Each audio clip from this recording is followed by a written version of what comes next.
Voici comment Dieu éloigne les membres de la famille qui secrètement ne t'aiment pas.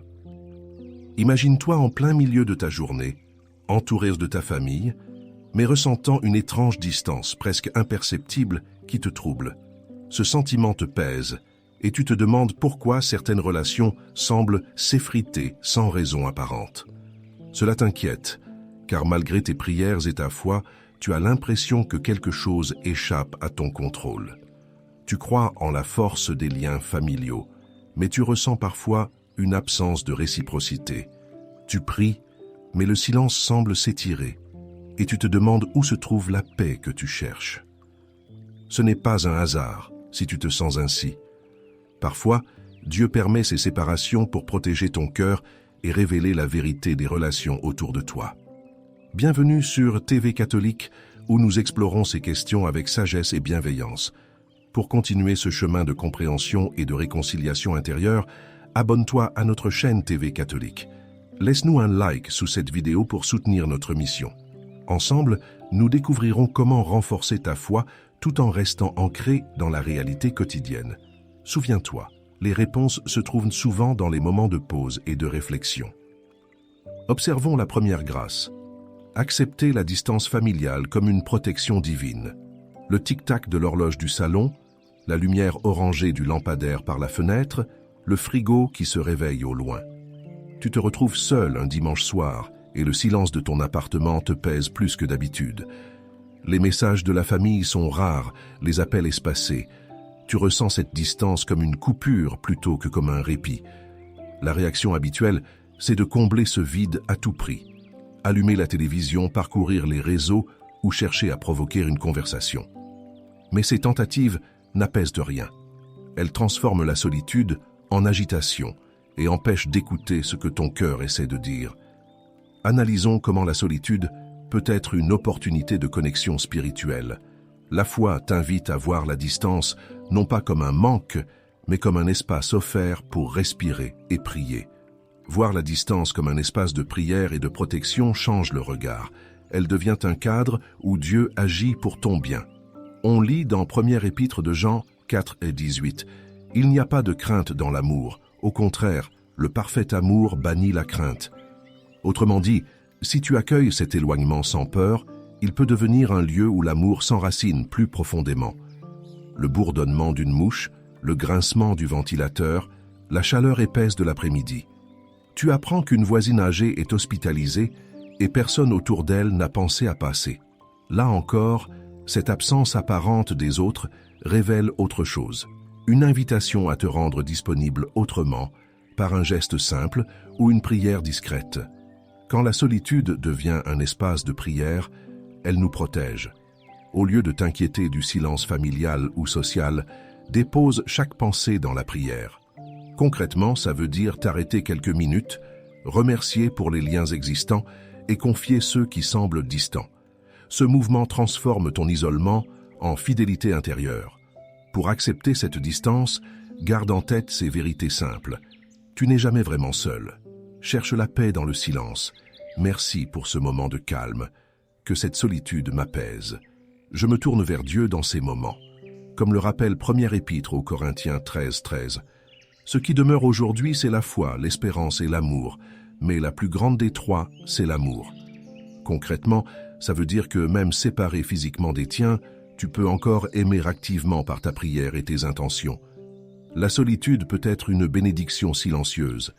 Elle enseigne que certaines distances protègent plus qu'elles ne blessent, parce qu'elles permettent à ton amour d'être purifié et rendu libre devant Dieu. Approchons la deuxième grâce. Dévoiler les intentions cachées avec la lumière du cœur. Le cliquetis d'un stylo posé sur le bureau, le souffle du radiateur, le grincement discret d'une chaise en bois. Ton supérieur te demande de mentir pour couvrir une petite erreur qu'il a commise. Tu sens la tension monter, car refuser risque de te mettre à dos quelqu'un d'influent.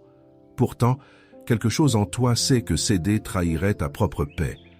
La réaction habituelle, c'est de minimiser la chose. Un petit mensonge pour éviter des ennuis paraît inoffensif, mais ce réflexe installe une peur sourde et abîme peu à peu la confiance que tu portes à ton propre jugement. À force de composer avec la vérité, tu perds ta clarté intérieure. Analysons l'art de dire la vérité avec amour et sagesse. Choisir la vérité même quand le silence semble plus sûr, c'est reconnaître que tout ne doit pas être dit n'importe comment, mais que rien ne doit être travesti. Épître de Jacques 1,19 l'exprime ainsi, que chacun mette son empressement à écouter, qu'il ne soit pas pressé de parler ni pressé de se mettre en colère.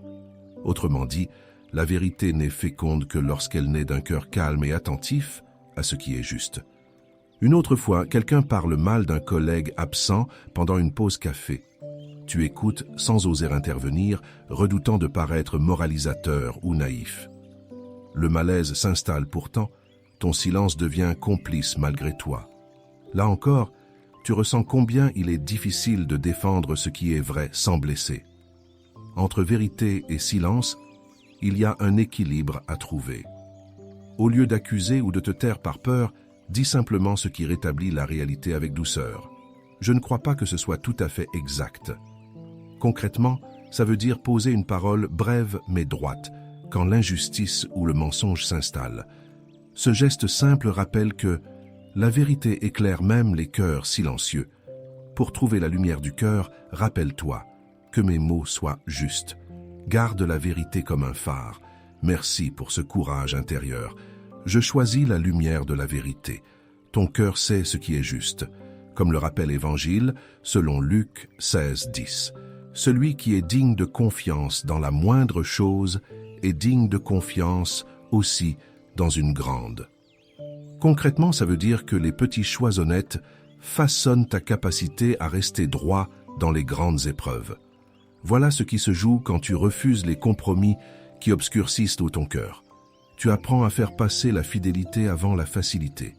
Et chaque fois que tu choisis cette clarté-là, tu découvres qu'elle rend libre autant qu'elle apaise. Relevons la troisième grâce, quand l'isolement révèle la paix de Dieu. Le grincement du parquet au-dessus, le ronronnement du radiateur, l'horloge qui marque minuit moins 10, ton voisin du dessus fait du bruit chaque soir après 23 heures et ignore tes messages polis. Tu te demandes combien de temps tu vas supporter ce vacarme qui brise ton repos. Dans cette solitude imposée, le calme semble t'échapper alors même que tu le cherches. La réaction habituelle, c'est de ruminer, d'imaginer une confrontation ou de laisser monter l'amertume. Mais plus tu y penses, plus ton esprit s'agite et ton sommeil s'éloigne.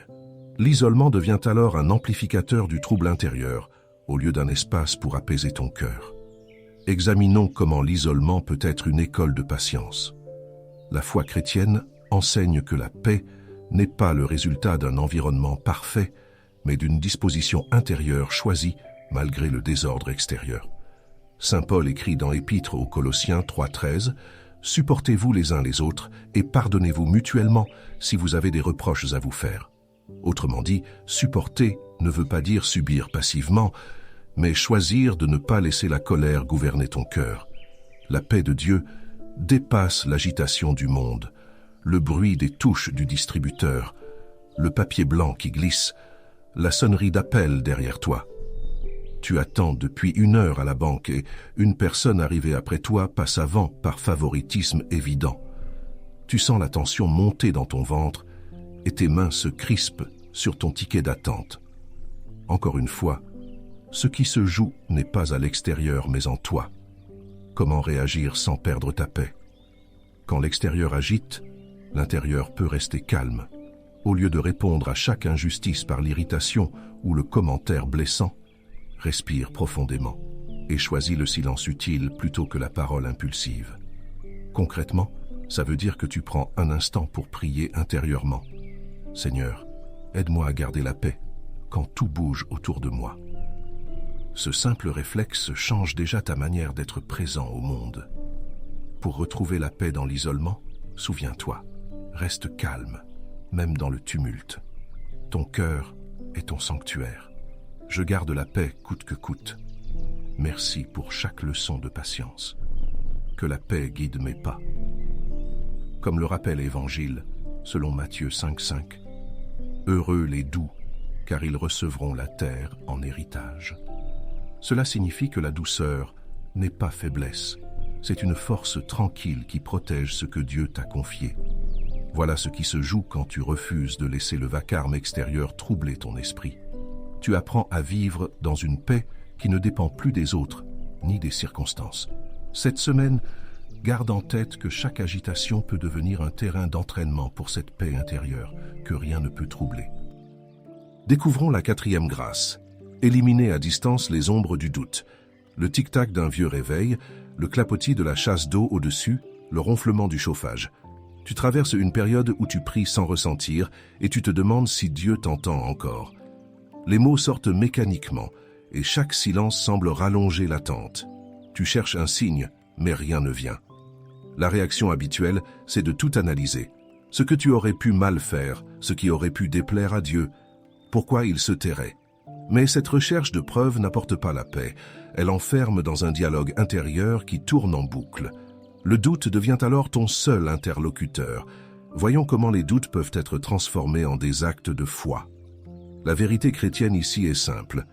Éliminer le doute en s'ouvrant à la confiance. Épître de Jacques 3, 5, 6 l'exprime ainsi. La langue est un petit membre du corps et elle peut se vanter de grandes choses. Voyez comme il suffit d'un peu de feu pour incendier une grande forêt. Autrement dit, même une petite pensée prononcée dans le désespoir peut entretenir l'incendie du doute. Inversement, une parole de foi, même brève, peut apaiser cette flamme intérieure. Le grondement lointain d'un train, le craquement des glaces dans les verres, la fraîcheur du soir qui tombe. Tu surprends dans tes pensées un jugement dur sur quelqu'un que tu connais à peine. Tu réalises que ce réflexe te rend plus amer qu'attentif à la vérité de l'autre. Ce même mécanisme agit aussi envers Dieu. Quand tu doutes trop vite de sa présence, tu fermes la porte à ce qu'il pourrait encore t'apprendre dans le silence. Quand le doute s'installe, la confiance doit prendre le relais. Au lieu de laisser tes pensées tourner sur elles-mêmes, choisis une parole simple comme un ancrage. Seigneur, je crois que tu es là. Concrètement, ça veut dire remplacer chaque soupçon intérieur par une affirmation calme de ta foi. Les doutes sont des ponts vers la foi quand ils deviennent des occasions de redire ta confiance plutôt que de mesurer ton manque. Pour dissiper les doutes, rappelle-toi, confie tes doutes à Dieu. Que ta foi soit ton ancre. Je choisis de faire confiance aujourd'hui. Garde le silence et écoute. Que cette épreuve fortifie ma foi. Comme le rappelle l'Évangile selon Matthieu 5, 37, que votre parole soit oui, si c'est oui, non, si c'est non. Ce qui est en plus vient du mauvais. Concrètement, ça veut dire que ta parole intérieure doit rester claire et droite, dire oui à Dieu, sans chercher des garanties avant d'y croire vraiment. Voilà ce qui se joue quand tu apprends à ne plus nourrir tes doutes, mais à les confier aussitôt. Ta foi devient concrète dans la fidélité silencieuse plutôt que dans l'émotion passagère. Allons à la rencontre de la 5e grâce. Transcender les tensions avec la paix intérieure. Le souffle régulier du ventilateur de l'ordinateur, le bip discret des notifications qu'on ignore, le grincement discret de la chaise qu'on recule. Tu vois passer un message qui critique l'Église et tu sens l'envie de répondre sèchement dans la seconde. Le ton du message te semble injuste, méprisant même. En toi monte cette tension entre ton attachement à la foi et ton besoin d'apaiser ce qui t'agace. L'instinct premier, c'est de vouloir corriger l'autre sur le champ pour rétablir ce que tu juges vrai. Mais cette réaction, même animée d'une bonne intention, ne fait qu'ajouter du bruit au bruit. Elle te laisse tendu, agacé, parfois coupable, après coup. La paix que tu voulais défendre s'éloigne encore un peu plus. Analysons comment lâcher prise nous aide à maintenir une paix véritable. L'Évangile invite à dépasser les tensions, non pas en les niant, mais en refusant d'y ajouter ta colère. Il s'agit de choisir le calme intérieur comme une force active, pas comme une fuite. Saint Paul écrit dans l'Épître aux Romains 12, 18 « Autant que possible, pour ce qui dépend de vous, vivez en paix avec tous les hommes. » Autrement dit, tu n'as pas à gagner chaque débat. Tu es appelé à garder ton cœur paisible, même quand l'extérieur s'agite. Un conflit familial dure depuis des années, sans que personne ne cède. Les repas tournent court dès qu'un sujet sensible surgit. Chacun campe sur ses blessures anciennes, et plus personne n'écoute vraiment. Là encore, la tension devient le langage ordinaire et étouffe toute réconciliation possible. Quand la tension monte, la paix est une réponse plus forte. Au lieu d'entrer dans le cercle des reproches ou des justifications sans fin, prends un temps de silence avant toute parole. Concrètement, ça veut dire respirer profondément, prier intérieurement quelques secondes et choisir une phrase simple plutôt qu'un argument tranchant. C'est ainsi que tu redonnes de la place à Dieu dans ce qui semblait fermé. Pour transcender les tensions, médite sur ses pensées. Garde le silence, il est précieux. Merci pour chaque instant de paix. Je choisis de lâcher prise maintenant, que ma paix soit mon bouclier. Tu es plus fort que cette tension. Comme le rappelle Première Épître aux Thessaloniciens 5, 16, 18, soyez toujours dans la joie, priez sans relâche, rendez grâce en toutes circonstances. Concrètement, ça veut dire que ta joie et ta gratitude deviennent une manière concrète d'éteindre le feu avant qu'il ne prenne. Voilà ce qui se joue quand tu comprends que la paix intérieure transcende les tensions extérieures. Cette semaine, garde ce réflexe simple. Quand tout se crispe autour de toi, choisis d'abord le silence avant la réaction. Écoutons ce que dit la 6e grâce. Quand les relations distantes deviennent des leçons de sagesse, le souffle doux de la respiration du nourrisson, le léger tintement d'un mobile au-dessus du berceau, le craquement du plancher qu'on foule avec précaution. Tu regardes ton nouveau-né dormir et tu te demandes comment tu vas lui transmettre quelque chose qui compte vraiment. Entre la tendresse et la peur de mal faire, tu ressens la distance entre ta volonté d'aimer et ta capacité à bien guider. Cette distance n'est pas un vide, mais un espace où naît une forme de sagesse. La réaction habituelle, c'est de vouloir combler cette distance par le contrôle ou par les mots. Tu cherches à tout prévoir, à tout expliquer, comme si aimer signifiait maîtriser. Mais cela échoue vite. L'autre n'apprend rien quand on occupe tout l'espace. Il apprend quand on lui laisse une place. Voyons comment la distance peut être un enseignement profond. La foi chrétienne enseigne qu'aimer ne consiste pas à posséder ou diriger, mais à partager les joies et les peines d'autrui avec justesse. Épître aux Romains 12-15 l'exprime ainsi. Soyez joyeux avec ceux qui sont dans la joie. Pleurez avec ceux qui pleurent. Autrement dit, marcher auprès de quelqu'un suppose d'accepter ses rythmes et ses silences sans chercher à les remplir soi-même. Le tintement discret de la sonnette d'entrée, le bruit des pas dans l'escalier, le craquement du portail qu'on referme. Tu découvres qu'un voisin est seul pour Noël et tu hésites à l'inviter sans qu'il se sente humilié. Là encore, la juste distance se cherche. Être présent sans imposer ton aide, offrir sans écraser. Ce discernement construit une relation réelle, même entre personnes éloignées. Les relations distantes peuvent enseigner des leçons profondes. Au lieu de te replier ou de combler chaque silence par des gestes pressés, laisse la disponibilité parler pour toi. Concrètement, ça veut dire poser un acte simple, un message, une invitation discrète, puis respecter ce que l'autre choisit d'en faire. Les relations distantes révèlent souvent une sagesse cachée. Pour apprendre des relations distantes, pense à cela. Merci pour cette sagesse silencieuse. Que chaque rencontre soit une leçon. Je trouve la sagesse dans la distance. Mon cœur reste ouvert aux autres. Tu grandis par chaque interaction. Comme le rappelle Évangile selon Matthieu 5, 44, aimez vos ennemis et priez pour ceux qui vous persécutent. Concrètement, ça veut dire que même quand quelqu'un s'éloigne ou te blesse, tu peux continuer à aimer en priant pour lui plutôt qu'en fermant ton cœur. Voilà ce qui se joue quand tu acceptes que certaines relations gardent leur distance. Tu apprends à aimer sans posséder et à servir sans envahir. C'est ainsi que naît une vraie sagesse relationnelle nourrie d'humilité et de foi agissante. Clôturons avec la dernière grâce. Retrouver la clarté et l'harmonie dans le plan divin. Le tintement discret des cloches au loin, le souffle du vent dans les arbres, le craquement du banc sous tes pieds. Tu t'arrêtes dans un parc et tu réalises que tu n'as pas remercié pour quoi que ce soit depuis longtemps. Tes pensées filent vers ce qui te manque, vers ce qui aurait pu être différent. Tout semble suspendu, comme si le temps lui-même attendait que tu relèves les yeux. La réaction habituelle, c'est de ressasser ce qui ne va pas ou ce qu'on n'a pas encore obtenu. On se concentre sur les manques en croyant qu'ils expliquent notre malaise. Mais cette manière de regarder la vie crée une distance avec Dieu. Elle ferme la porte à la gratitude et entretient la confusion intérieure. Examinons comment la gratitude et la patience illuminent notre chemin.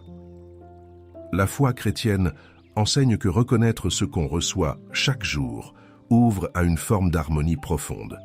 C'est là qu'on apprend à trouver l'harmonie en reconnaissant et en acceptant le plan divin. Évangile selon Jean 13, 34 l'exprime ainsi. « Je vous donne un commandement nouveau, c'est de vous aimer les uns les autres. Comme je vous ai aimé, vous aussi aimez-vous les uns les autres. » Autrement dit, aimer suppose d'accepter le réel tel qu'il est offert aujourd'hui, sans attendre qu'il soit parfait pour y voir la main de Dieu. Le bruit des klaxons qui s'éloignent, le frottement des pas sur les pavés mouillés, la lumière des vitrines. Un automobiliste te klaxonne violemment pour une faute que tu n'as pas commise. Ton premier réflexe est de réagir avec irritation ou incompréhension. Pourtant, c'est dans ces instants d'injustice ordinaire que se révèle notre capacité à choisir la gratitude plutôt que la colère. La reconnaissance ouvre la voie à la compréhension divine. Au lieu de te défendre intérieurement ou de ruminer ta frustration, prends une seconde pour dire merci d'être en vie. Merci de pouvoir continuer ta route. Concrètement, ça veut dire poser un acte simple, respirer profondément et confier à Dieu même ce petit moment d'injustice, comme une offrande consciente. Pour retrouver clarté et harmonie, souviens-toi. Merci pour chaque moment, même difficile. Ton plan est plus grand que mes doutes. Je choisis d'être reconnaissant aujourd'hui. Que cette épreuve m'apprenne la patience. Ma foi grandit dans l'acceptation, comme le rappelle l'Évangile selon Marc 12, 31. Tu aimeras ton prochain comme toi-même. Il n'y a pas de commandement plus grand que cela. En clair, aimer ton prochain passe aussi par remercier pour chaque situation où tu apprends à rester vrai et paisible. Voilà où se trouve la clarté, dans cette gratitude vécue au quotidien qui rend ton regard plus juste et ton cœur plus léger. L'harmonie se trouve dans la reconnaissance du plan divin. Tout au long de cette vidéo, nous avons parcouru ensemble le chemin parfois douloureux mais libérateur de la révélation divine. Nous avons compris que lorsque Dieu élimine à distance certaines personnes de notre famille, ce n'est pas un rejet, mais une protection. Derrière ces intentions cachées que nous ne percevons pas toujours, se trouve souvent l'amour bienveillant du Seigneur qui agit pour préserver notre paix intérieure et guider nos relations vers celles qui nourrissent notre âme plutôt que de la blesser. Aujourd'hui, une nouvelle réalité s'ouvre à nous, celle où nous apprenons à faire confiance au plan divin, même lorsqu'il semble briser les liens les plus proches. Comme le disait saint Augustin, « Aime et fais ce que tu veux, car celui qui vit dans l'amour véritable demeure sous la paix de Dieu, même au cœur des séparations. » Ce détachement devient alors une grâce, non une perte, un espace où le Seigneur reconstruit notre cercle sur des fondations spirituelles solides. Si cette réflexion t'a parlé, je t'invite à rejoindre notre communauté en t'abonnant à la chaîne et en activant la cloche pour ne rien manquer des prochains enseignements. Partage en commentaire ce que tu ressens face à ces situations familiales complexes. Comment perçois-tu aujourd'hui l'action de Dieu dans tes relations? Ton témoignage peut devenir lumière pour d'autres qui traversent le même désert intérieur. Souviens-toi, quand Dieu te retire de certains cercles, c'est qu'il t'élève vers un niveau où sa protection est plus forte et sa paix plus profonde. Reste ferme dans la foi, garde ton cœur pur et marche toujours sous la paix de Dieu, car là où il agit, aucune intention cachée ne peut t'atteindre.